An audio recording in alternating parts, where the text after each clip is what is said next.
নমস্কার, আপনারা দেখছেন ই বাংলা আজ। সঙ্গে থাকুন, ভরসা রাখুন। আজ মঙ্গলবার বিপত্তারিণী মায়ের পুজো। যুগ যুগ ধরে হয়ে আসছে প্রতি পরিবারে এই পুজো। পরিবারের সদস্যদের বিপদের হাত থেকে রক্ষা পেতে যুগ যুগ ধরে বাংলার ঘরে ঘরে এই পুজো অনুষ্ঠিত হয়ে আসছে। সংসারে মঙ্গল কামনার্থে স্বামী সন্তানদের মঙ্গলের জন্য বাংলার গৃহিণীরা এই মায়ের পুজো এবং ব্রত পালন করে থাকেন বলে জানা যায়। পুজো দিয়ে বাড়ির গৃহিণীরা পরিবারের সদস্যদের হাতে লাল সুতোর ধাগা বেঁধে দেন এবং 13 রকমের ফল এবং পুজো দিয়ে প্রসাদ তুলে দেন তাদের হাতে। এদিন তারকেশ্বর পৌরসভার পদ্মপুকুর আজ বিপত্তারিণী মায়ের পুজো চিত্র ধরা পড়ল আমাদের ক্যামেরায়। এই প্রসঙ্গে মায়ের কাছে পুজো দিতে আসা মহিলারা ও পুরোহিত কি জানালেন দেখুন। কি কারণে এই পুজো দেওয়া হয়? মানে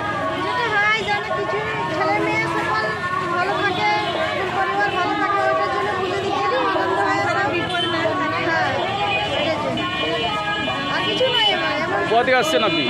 কোথা থেকে আসছেন? মায়ের কাছে কি প্রার্থনা করলেন?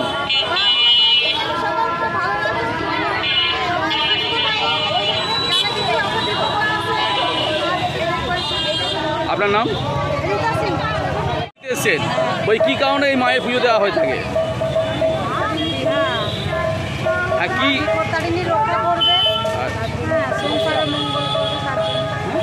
সংসারের মঙ্গল কামনার্থে পুজো দিয়ে মায়ের কাছে কি প্রার্থনা করলেন?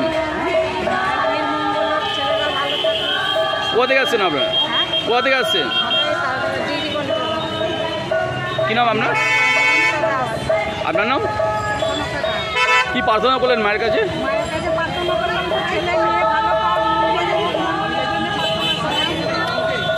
এক দেখতেছি একটা লাল রঙের দড়ি আছে, এই কি কারণে হাতে পড়া হয়?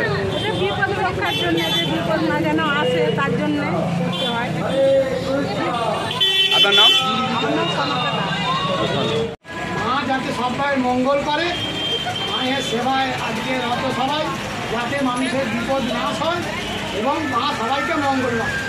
বলছি, বাংলায় আনুমানিক কত বছর ধরে এই পুজো হয়ে আসছে? আনুমানিক সময় বলতে পারবো না, তবে এর পুজো এই মুনি ঋষিদের আমল থেকেই হয়ে আসছে। কয়েক হাজার বছরের। কয়েক হাজার বছর। এ কোনো মানুষের সৃষ্টি। একটা জিনিস দেখতে পাওয়া যায়, অনেক রকমের ফল এবং তার সাথে দেখলাম একটা দড়ি। এর যে মহত্বটা যদি বলেন একটু।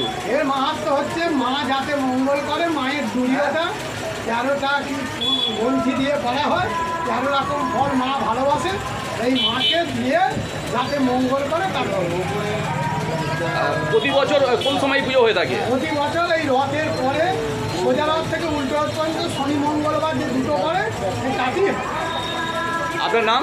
আমার নাম দেবপতি চক্রবর্তী।